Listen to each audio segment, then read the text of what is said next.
So ayun mga lodi, tingnan natin yung in-order natin sa Shopee na lithium battery. Ito yung battery na ginagamit sa may mga karga na motor like 200cc, 300cc. So kinuha natin yung 300cc na battery.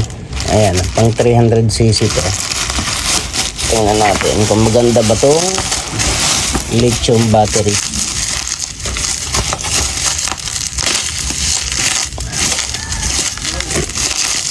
Ayan,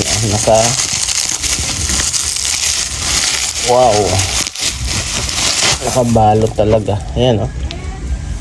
Ito yun. Balot na balot talaga. Ayan siya.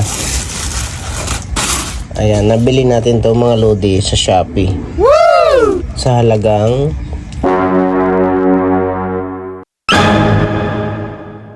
so ito, proven and tested na to sa akin kasi ito yung ginamit ko nung mga endurance na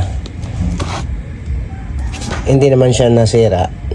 Ayan, ginamit ko to nung unang bili ko doon sa Catanduanes, hindi naman sa 500 kilometer. So 8.5 EH siya. So tingnan natin, nakasell talaga. Wow, tingnan natin. Wow, ayan siya. Ay, diba, 8.5 EH, life of 4. Ayan, life of 4 siya mga lodi. Ang ganda. Ayan, syempre 12 volt pa rin siya. So kung makikita nyo dito, ayan, nakalagay dito 8.5 EH. Yan siya, up to 350cc. So ayan, tamang tama lang to kay Shimbo sa mga loaded mismo. So ito yung warranty card. Ayan, ito yung binili natin na gel battery. Ayan, OD siya, OD. Ayan, so gagamitin natin to sa mga endurance. Ito naman yung pang sarili natin. Yan, lithium battery, 8.5 EH, life of 4, yung kasya sa Raider 155. So ito, para to sa may mga karga.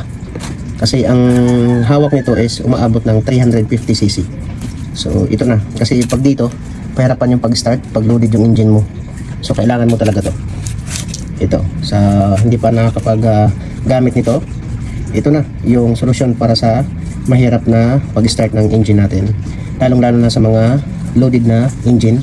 Ito okay lang to sa mga stock kasi naman, like for example 206cc, ayan, pero 206 pataas, nahirapan na yung pag-start ng engine. So ito yung solusyon. So may kamahalan man to pero kailangan natin to. Ito yung ilalagay natin dito kay Shimbo. So dito umaabot siya ng 11.5. Tingnan natin dito kung ilan ba talaga. Kasi ito 11.5 based sa monitoring natin. Ito tingnan natin kung ilan ba. So tingnan natin kasi yung gel battery OD 11.5. Gamit na natin itong ating life of 4.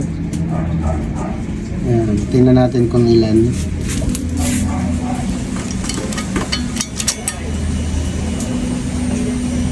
Yan, lakas talaga 12.5, 12.6.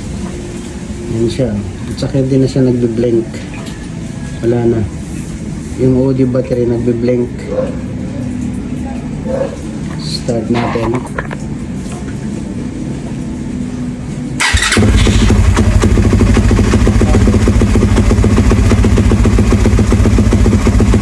Emang lagi tampan